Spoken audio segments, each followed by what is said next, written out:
In 1993, the town of Taos, New Mexico, did something no town had done before. Its residents petitioned the United States Congress about a noise. So many people reported a constant low drone that scientists were sent to find its source. They came from Los Alamos and Sandia, armed with sensitive instruments and serious credentials.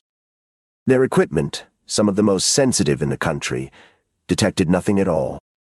Yet roughly 2% of residents kept hearing it, a diesel engine drone with no diesel engine attached. 30 years and several investigations later, nobody can fully explain why. In the next few minutes, you'll meet the hearers, the scientists, and the usual suspects. You'll see why every obvious explanation falls apart under scrutiny. And by the end, you'll understand why the answer might be sitting inside your own skull right now. Taos, New Mexico sits about 7,000 feet up in the high desert. It's a small art town.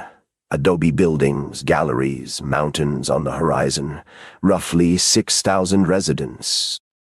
The kind of place people move to specifically because nothing hums. Then, in the early 1990s, some of those residents started hearing something. They described a low-grade drone, constant and quiet, like a diesel engine idling somewhere just over the hill.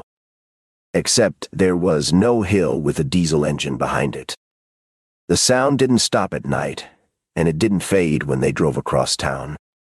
If anything, it got worse indoors after dark, when everything else finally went quiet. Several hearers reported the strangest detail. They didn't just hear it, they felt it. A pressure, a vibration, something in the chest as much as in the ears. Now, every town has noise complaints, a neighbor's generator, a distant highway, a fridge with opinions. But those complaints share one feature. Everyone within earshot hears the same thing. The Taos Hum broke that rule from the very beginning.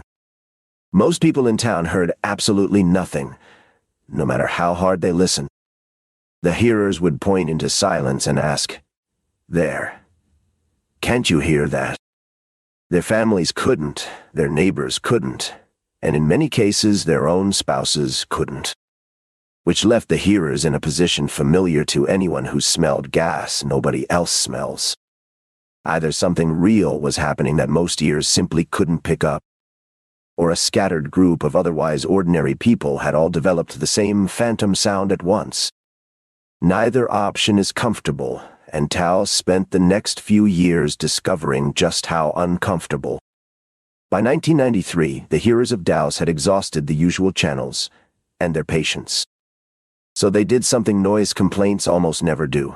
They petitioned the United States Congress. Congress took the request seriously and asked for a proper scientific investigation. Researchers came from Los Alamos, from Sandia National Laboratories, and from the University of New Mexico. This was not a casual effort with a clipboard and a decibel meter. The team planted sensitive listening equipment at locations around Taos, hunting for any acoustic signal.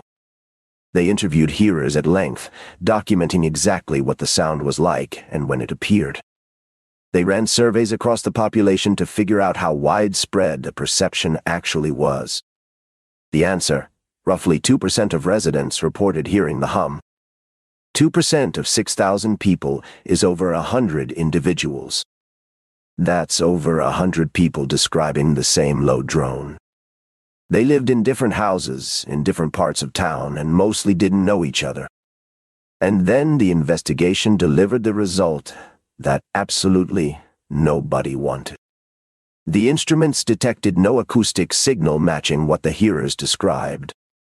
The most heavily equipped listening effort in hum history came back empty-handed. Think about how strange that is for a moment. The scientists didn't conclude the hearers were lying. The interviews were too consistent for that. They simply couldn't find anything in the air for those people to be hearing. There's something almost poetic about petitioning Congress to listen to a noise. And then discovering that the best microphones in the country can't hear it either. But if you think an empty-handed investigation killed the story, It did the opposite, because Tao was never the only town that hummed, and one of the others actually got solved. Here's the thing about the hum. It collects place names like souvenirs. There's the Windsor hum in Ontario, the Bristol hum in England, plus reports from Australia, Canada, and across the USA. The name changes depending on which town's newspaper covers it first. And comparing the cases is where things get genuinely interesting. Windsor's hum, for example, was eventually linked, plausibly, to an industrial site called Zug Island. It sits on the Detroit River, packed with heavy machinery, just across the water from the complaints. So yes, some hums have perfectly boring explanations involving actual metal actually vibrating. Bristol's hum, on the other hand, was never pinned down, just like Taos's. Yet across all these cases, one pattern holds with eerie consistency. A small minority hears it, mostly indoors, mostly at night, when the world goes quiet. Which brings us to the suspects in Taos, all of whom have Alibi stato. Industrial machinery? Taos is an art town in the high desert. It barely has any. High-voltage power lines, gas pipelines, highway traffic. All were considered, and none matched the evidence. Real acoustic sources behave in reliably predictable ways, which is exactly what makes them findable. They show up on instruments, they get louder as you approach, and they stop when the machinery stops. The Taos hum did none of these things. And then there's the perennial favorite, secret military projects. New Mexico does host Los Alamos and various defense installations, so the theory practically writes itself. It survives mostly because you can't disprove something that's defined as secret. That's not evidence. That's just a very comfortable place for a theory to live. So if the sound isn't outside, researchers started asking a more unsettling question. What if it's coming from inside the hearers themselves? The obvious first candidate is tinnitus, the ringing or buzzing that millions of people live with. But classic tinnitus doesn't quite fit the Taos reports. Hearers say the hum stops in certain locations or fades when they travel out of town. Tinnitus doesn't take vacations. It follows you to the beach and hums right along. So researchers looked deeper and found something genuinely strange about human ears. They can produce their own faint sounds, a phenomenon called spontaneous otoacoustic emissions. Your ear isn't just a microphone. Sometimes it's a very quiet, very weird speaker. For some people, those internally generated sounds might register as a faint, persistent tone. Then there's a third idea, possibly the most elegant, heightened sensitivity to low frequencies. The world is full of quiet rumble, distant traffic, ocean microseisms, the general growl of civilization. Most brains classify that rumble as background and filter it out before you ever notice. But some auditory systems might amplify those signals instead of discarding them. If your filter fails, the planet's background noise stops being background. It becomes a diesel engine idling behind a hill that doesn't exist. Notice what all these theories share. None of them say the hearers are imagining things. They say the hearers are perceiving something real, just not something a microphone in a field can catch. Which raises the question we've been circling this entire time. Because what happens to a person who hears a sound the entire world insists isn't there? That part of the story is next, and it's the part that stops being quaint. This is where the story stops being a charming desert mystery.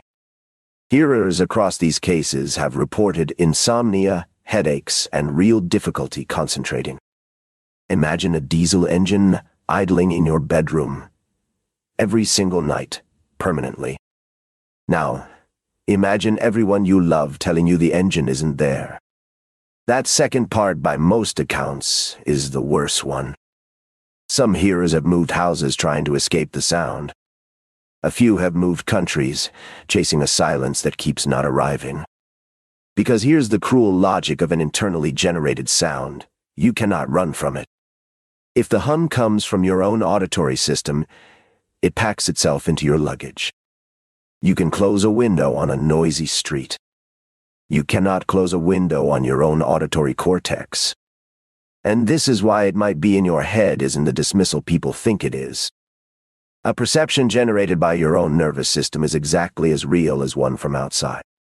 Arguably more real. External sounds can be escaped, muffled, or switched off.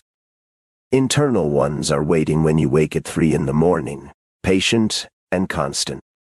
The hearers of Taos weren't asking for sympathy mostly. They were asking for someone to confirm they weren't losing their minds. The scientists, to their credit, gave them half of that. The interviews were consistent, the descriptions matched, and nobody concluded these people were fabricating anything. But nobody could tell them what the sound actually was either. 3 decades later, that verdict still stands, unexplained, unresolved, and quietly humming along. So where does that leave us, 30 years later? With the honest possibility that there is no single hum at all. Windsor's was likely industrial. Some cases are probably tinnitus, and others may be genuine low-frequency sensitivity. Lumping them all under one name may have been the core mistake from the start. The Taos hum lives in the gap between measurement and experience. The 2% aren't lying. The instruments aren't broken.